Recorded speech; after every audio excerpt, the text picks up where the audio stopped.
offensively. So I was really just bringing that up to say, we have him more in practice in more and more games, I think that's if we did key players just then, player to watch is got to be him, because we just don't know yet as fans what we have in Tavon. Yeah, I would agree. And then if I have to do a special teams player, I'm going to say, Mason Crosby. Again, the guy, we didn't talk about him last week, but he was freaking amazing in that Lions game. I mean, talk about clutch. Let's do a reaction video yarder to go ahead. Yeah.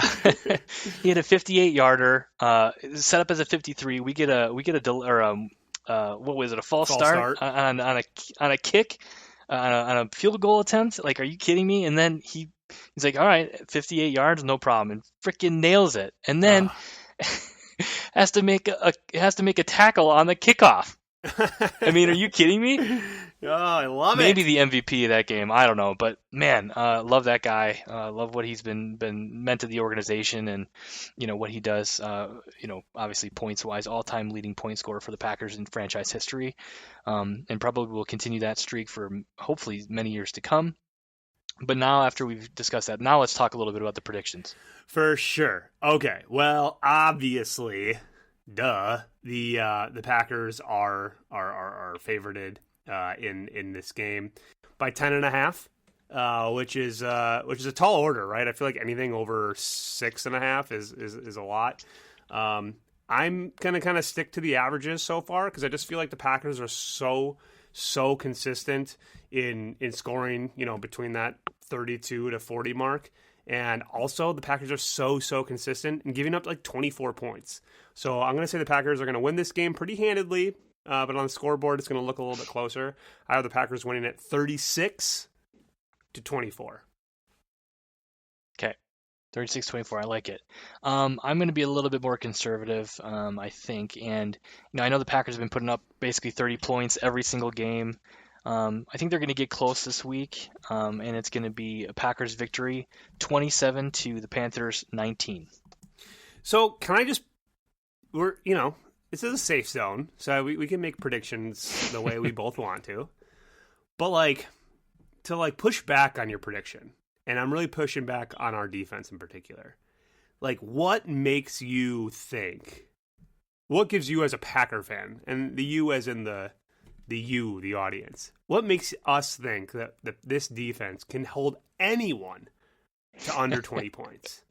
I mean, I guess we did it against the Eagles, but we probably couldn't have if they would have put their quarterback in a little bit sooner. You know what I mean? And you're going to be, now that I'm doing this, you're probably going to be dead on. But what makes us think we can keep anyone under 20 points? Yeah, I mean, you're probably right. It's probably going to be 36 to 28 or something like that is what it's going to end up being. But I mean, I have faith in this defense, and I just think that missing their best playmaker, and then just not scoring many points a game anyway.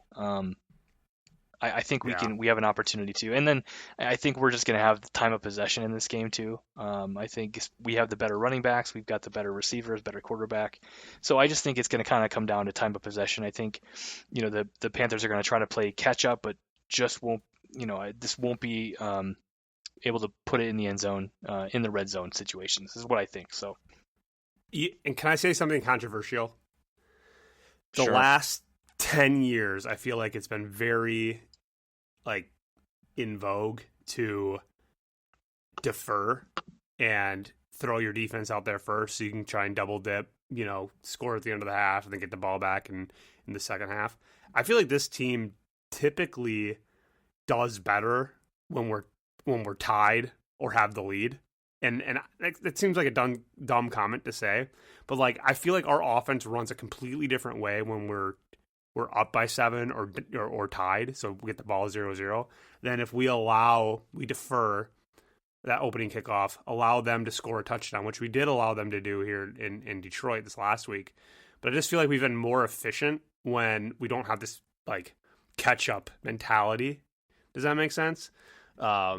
Where I just you know what I mean? Like, I feel like a couple years ago I would have said, "Oh heck no, let's defer it. Let's try and double dip at halftime." But it just feels to me like this team is more is it's more advantageous to us to get that ball and be up 7-0, and then let's see if you guys can match it, because you better, because Aaron Rodgers is going to get the ball back any second here, and he's going to get another 7 on you. You know what I mean? Does that make sense? Yeah, I mean it does, and we were in the opposite situation last week where the Lions had the ball, scored on their first drive, and then they were driving at the end of the first half. We were able to stop them, but that sort of cuts both ways, and I think in this game, in this instance, it's probably, you're right. I think if we can get the ball first and score, that kind of will set the tone for the rest of the game, and I think the Panthers will be catch-up mode. But with against Matt Stafford and the Lions, it's a little bit more of a tall task. I like deferring versus taking the ball. Yeah, I hear you, and that's definitely probably the choice of most teams. But I just feel like we're like a completely different team when we're trailing, and it just feels more forced. But all right, well, before we wrap up, let's take a look at a few key games around the league. Question to you. Okay, go ahead. Can Washington upset Seattle?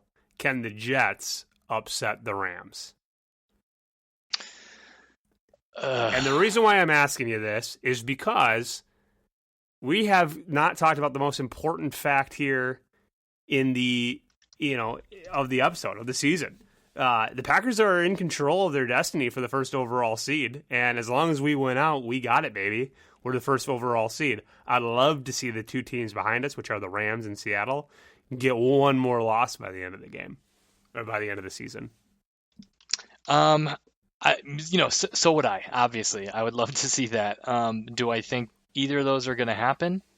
No. I mean, probably not. The Seahawks put up 40 against the Jets last week, and the Jets could only score 3 points. So I don't have high hopes that they're going to do much better versus the Rams. I think the Rams win by 2 scores minimum.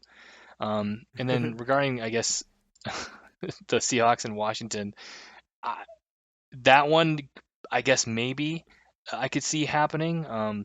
But I think the Seahawks are just too good, too fundamentally sound to lose to a bad Washington team, even if they are winning the division right now.